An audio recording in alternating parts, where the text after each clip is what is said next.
Ahithophel said to Absalom, "I would choose 12,000 men and set out tonight in pursuit of David. I would attack him while he is weary and weak. I would strike him with terror, and then all the people with him will flee. I would strike down only the king. And bring all the people back to you. The death of the man you seek will mean the return of all the people will be unharmed." This plan seemed good to Absalom and to all the elders of Israel. But Absalom said, "Summon also Hushai the Archite, so we can hear what he has to say." When Hushai came to him, Absalom said, "Ahithophel has given this advice. Should we do what he says? If not, give us your opinion." Hushai replied to Absalom, "The advice Ahithophel has given is not good this time. You know your father and his men, they are fighters, and as fierce as a wild bear robbed of her cubs. Besides, your father is an experienced fighter, he will not spend the night with the troops. Even now, he is hidden in a cave or some other place. If he should attack your troops first, whoever hears about it will say, 'There has been a slaughter among the troops who follow Absalom.' Then even the bravest soldier, whose heart is like the heart of a lion, will melt with fear, for all Israel knows that your father is a fighter and that those with him are brave.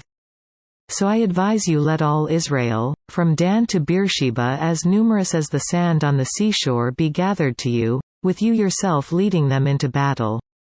Then we will attack him wherever he may be found, and we will fall on him as dew settles on the ground.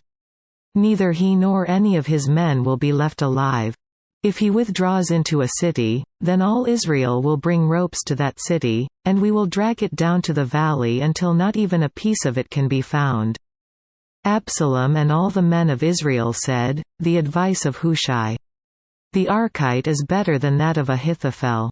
For the Lord had determined to frustrate the good advice of Ahithophel in order to bring disaster on Absalom. Hushai told Zadok and Abiathar, the priests, "Ahithophel has advised Absalom and the elders of Israel to do such and such.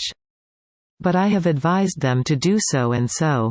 Now send a message immediately and tell David, 'Do not spend the night at the fords in the desert, cross over without fail, or the king. And all the people with him will be swallowed up.'" Quote, Jonathan and Ahimaaz were staying at En-Rogel. A servant girl was to go and inform them, and they were to go and tell King David, for they could not risk being seen entering the city. But a young man saw them and told Absalom. So the two of them left quickly and went to the house of a man in Bahurim.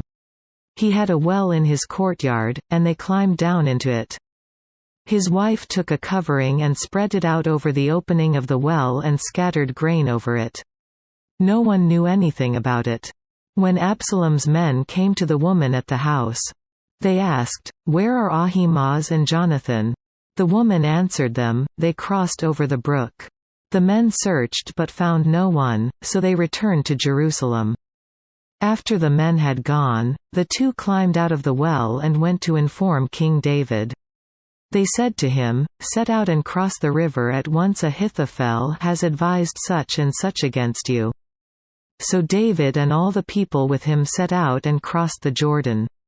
By daybreak, no one was left who had not crossed the Jordan. When Ahithophel saw that his advice had not been followed, he saddled his donkey and set out for his house in his hometown. He put his house in order and then hanged himself. So he died and was buried in his father's tomb. David went to Mahanaim, and Absalom crossed the Jordan with all the men of Israel. Absalom had appointed Amasa over the army in place of Joab. Amasa was the son of a man named Jether, an Israelite who had married Abigail, the daughter of Nahash and sister of Zeruiah the mother of Joab. The Israelites and Absalom camped in the land of Gilead. When David came to Mahanaim, Shobi son of Nahash from Rabbah of the Ammonites, and Machir son of Amiel from Lo-Debar, and Barzillai the Gileadite from Rogelim, brought bedding and bowls and articles of pottery. They also brought wheat and barley, flour and roasted grain, beans and lentils. honey and curds, sheep, and cheese from cow's milk for David and his people to eat. For they said, "The people have become hungry and tired and thirsty in the desert."